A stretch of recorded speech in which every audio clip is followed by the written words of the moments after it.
Aku palingkan mukaku dari televisi sambil berbisik dalam hati dengan doa yang sunyi. Tak sampai hati melihat duka cita Rempang yang dizalimi. Banyak yang bermuka Melayu berhati Belanda. Banyak yang berjabatan dan berhati setan. Mereka tak gagah, kawan. Mereka adalah bentuk kehinaan. Mereka merampas, kawan. Mereka mengambil ketidakadilan untuk dikantongi demi sebuah kepentingan. Sekali lagi saya tegaskan, untuk sebuah kepentingan, kawan. Kami, pemerintah Indonesia, tentu saja memikirkan hal-hal terbaik untuk kemajuan negara ini. Biadab! Hei, semua ini sudah kami rencanakan dari awal. Ini demi kebaikan anak dan cucu kalian. Bajingan! Ini demi kebaikan Indonesia. Biarkan aku berbicara, bajingan! Pernyataan sikap jaringan Gus Durian. Pembangunan harus sesuai dengan kemaslahatan rakyat. 1. Mengecam kekerasan dan penggunaan kekuatan yang berlebihan yang dilakukan oleh aparat gabungan ketika pengukuran lahan. Aparat harus menghormati hak asasi warga negara, terutama hak atas keadilan dan perlakuan dengan menjunjung tinggi harkat dan martabat manusia. 2. Meminta kepada Kapolri dan Panglima TNI untuk menarik aparat gabungan dari Pulau Rempang serta melakukan penyelidikan atas sanksi bagi aparat-aparat yang melakukan kekerasan dan tindakan ugal-ugalan terhadap warga sipil.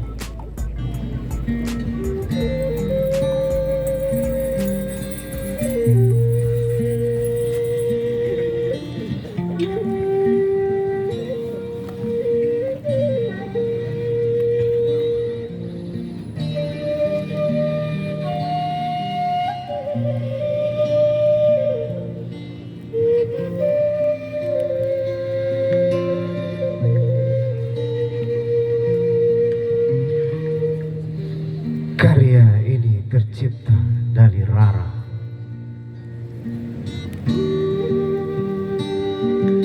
Teriakan asa para bujangga.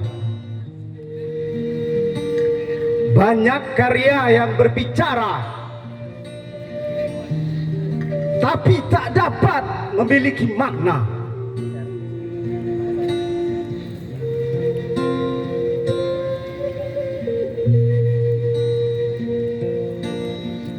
Wahai para raja Nusantara, mengapa diam tak berkata? Langit menahan murka, hingga laknat turun menuja.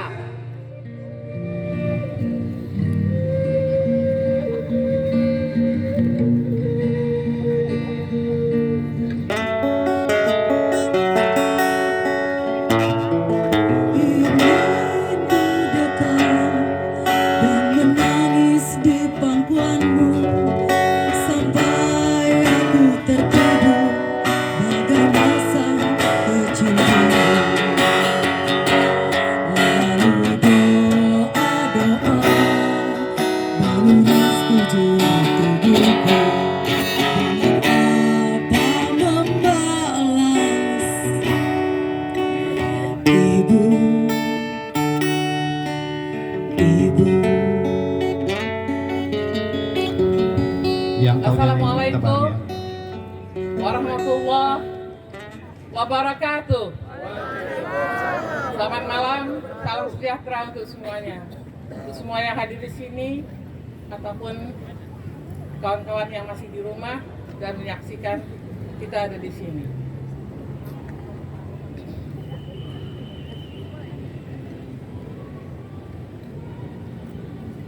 Bicara tentang Rempang. Rempang itu adalah pulau tua. Di sana ada 16 kampung tua yang dihuni oleh kurang lebih 5.000 jiwa penduduk. Mereka tinggal di Rempang sejak tahun 1720 Masehi. Dan tulisan itu bisa kita lihat dari kitab Tuhfat An-Nafis yang ditulis oleh Raja Ali Haji. Buku ini, kitab ini terbit perdana pada tahun 1890 Masehi. Di dalam kitab itu dituliskan bahwa orang Rempang, Galang, dan Bulang itu adalah 3 pulau yang berdekatan. Rempang, Galang, dan Bulang selalu disebut sebagai Melayu Galang. Itu sudah eksis sejak pada zaman Sultan Riau Lingga 1782 sampai 1784. Mereka itu adalah laskar yang ikut mendukung Perang Riau pertama yang dipimpin oleh Raja Haji Fisabilillah. Dalam perang itu Raja Haji Fisabilillah syahid.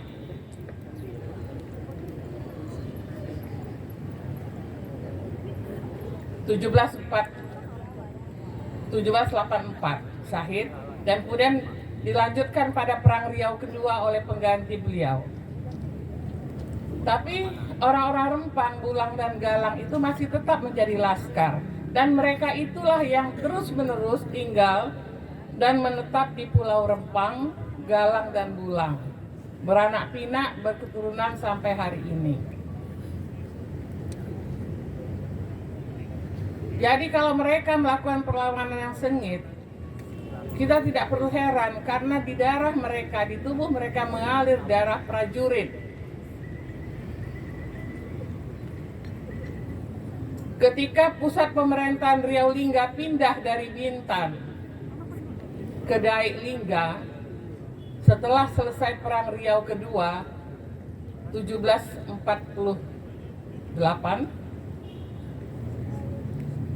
maka Pulau Rempang, Galang, dan Bulang itu dijadikan basis pertahanan Kerajaan Riau Lingga. Saking hebatnya pertahanan di pulau itu, pusat Kerajaan Riau Lingga itu tidak pernah bisa dimasuki baik oleh Belanda maupun oleh Inggris.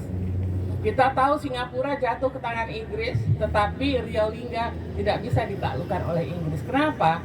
Karena pertahanan yang kuat dari laskar-laskar yang berdiam di Pulau Rempang, Pulau Galang, dan Pulau Bulang. Itulah mereka, itulah Rempang, itulah Galang, itulah Bulang.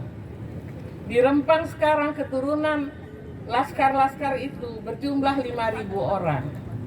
Itulah yang pada hari ini oleh pemerintah Republik Indonesia digusur, dipindahkan ke tempat lain secara paksa hanya untuk kepentingan investasi.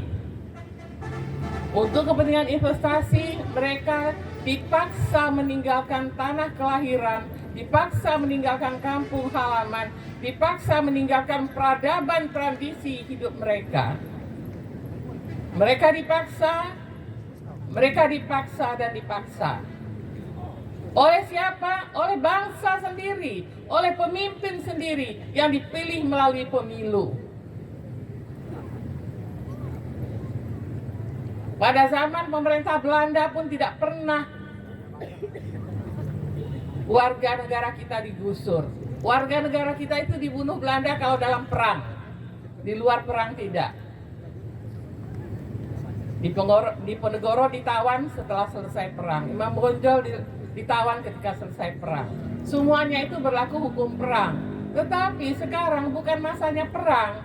Masyarakat Pulau Rempang digusur oleh pemerintah sendiri untuk kepentingan investasi, yang apakah investasi itu akan memberikan manfaat bagi republik ini, apakah investasi itu akan memakmurkan masyarakat, itu pun masih tanda tanya besar. Kenapa rakyat Galang menolak? Karena pertama, tidak ada alasan mereka harus meninggalkan kampung halaman. Dalam berbagai dokumen disebutkan bahwa pengembangan kawasan Rempang Galang itu tidak akan mengganggu masyarakat yang sudah berdiam di pulau itu. Berbagai dokumen sekarang ditemukan seperti itu. Kenapa pemerintah tidak taat pada dokumen-dokumen itu? Bahkan dalam MOU pun disebutkan bahwa untuk pengembangan kawasan Rempang itu, Rempang Galang dan sebagainya, tidak akan mengganggu pemukiman masyarakat yang sudah ada di sana. Jadi alasan untuk menggusur masyarakat itu memang alasan yang terlalu tidak bisa diterima oleh akal.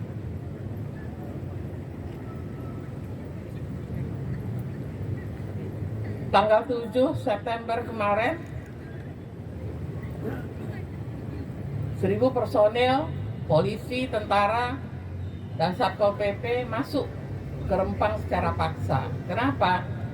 Karena berhari-hari sebelum itu tidak ada satupun yang bisa memasuki Rempang karena begitu kuatnya pertahanan masyarakat Rempang.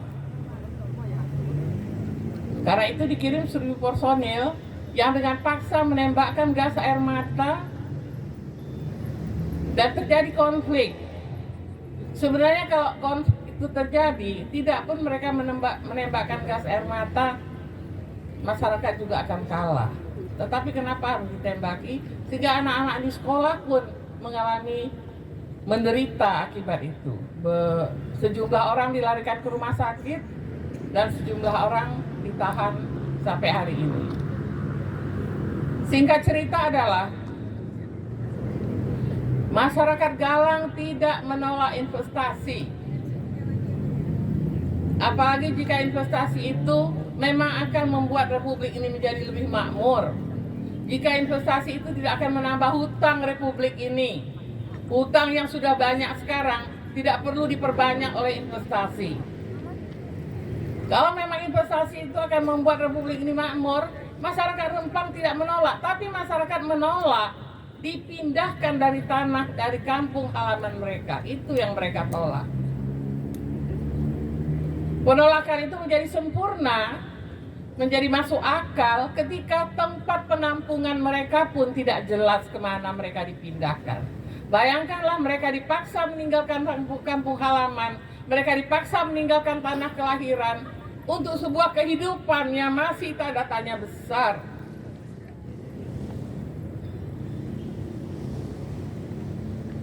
Sungguh negara ini sengaja atau tidak telah mendorong masyarakat Rempang ke dalam kehidupan yang semakin sulit, bahkan dapat dikatakan negara membunuh kehidupan mereka, membunuh hari depan generasi yang akan datang. Kalau ini dibiarkan, kalau masyarakat Rempang tidak melawan, kita barangkali tidak akan bertemu lagi dengan masyarakat Rempang itu. Mereka akan pindah entah kemana. Karena sebuah masyarakat disebut masyarakat Rempang karena dia tinggal di Pulau Rempang. Ketika mereka digusur dan meninggalkan Pulau Rempang, dapatkah mereka disebutkan sebagai orang Rempang lagi? Tidak. Karena kita disebut oleh orang Riau, kita disebut sebagai orang Riau karena kita tinggal di daerah yang bernama Riau. Ketika kita tidak berada di sini lagi, kita tak bisa lagi menyebut identitas kita sebagai orang Riau. Begitulah orang Rempang. Kalau mereka digusur dari Rempang, keluar dari akar budaya dan tradisi mereka, mereka tercerabut dari peradaban yang sudah melekat pada diri mereka selama ratusan tahun, maka mereka akan kehilangan identitas sebagai orang Rempang. Mereka akan menjadi orang perantauan entah di mana. Karena itu, perlawanan itu wajib. Melawan itu wajib, dan ketika kita mati dalam mempertahankan hak, ketika kita mati mempertahankan harga diri, ketika kita mati mempertahankan harta benda, maka mati kita adalah mati syahid. Orang Rempang tidak kenal takut. Sekarang oleh pemerintah ditambah 400 personil BRIMOB ke Rempang. Kalau saya tanya kepada petinggi, dikatakannya itu untuk mengamankan, padahal masuknya 400 personil BRIMOB pasca bentrok tanggal 7 itu sebenarnya membuat masyarakat Rempang lebih ketakutan, sehingga anak-anak tidak berani lagi meninggalkan rumah. Ada kawan bercerita bahwa pasukan BRIMOB itu membawa segala macam hadiah mau diberikan, ditolak sama orang Rempang itu. Bahkan anak-anak di jalan pun menolak. Begitulah solidnya perjuangan mereka. Barangkali mereka lebih rela lapar daripada menerima hadiah itu. Jadi seakan-akan masyarakat ini setelah digempur dengan gas air mata, kemudian dibujuk dengan permen itu mau gitu. Di mana letak akal budi? Menempatkan 400 personel BRIMOB sudah 2 hari terakhir itu membuat warga Rempang semakin ketakutan. Menempatkan BRIMOB 400 orang di Pulau Rempang dalam 2 hari terakhir adalah pemaksaan agar mereka pada tanggal 28 September mengosongkan pulau itu. Itulah intimidasi yang dilakukan oleh pemerintah, oleh negara melalui tangan-tangan aparatnya. Kita harus bantu Rempang, kita harus bantu perlawanan Rempang dengan apa yang bisa kita lakukan. Saya rasa orang Rempang tuh mengerti juga akhir dari perjuangan ini seperti apa. Tetapi kata pepatah Melayu, lebih baik mati berdiri daripada hidup berlutut. Lebih baik mati berdiri daripada hidup berlutut. Lebih baik mati berdiri daripada hidup berlutut.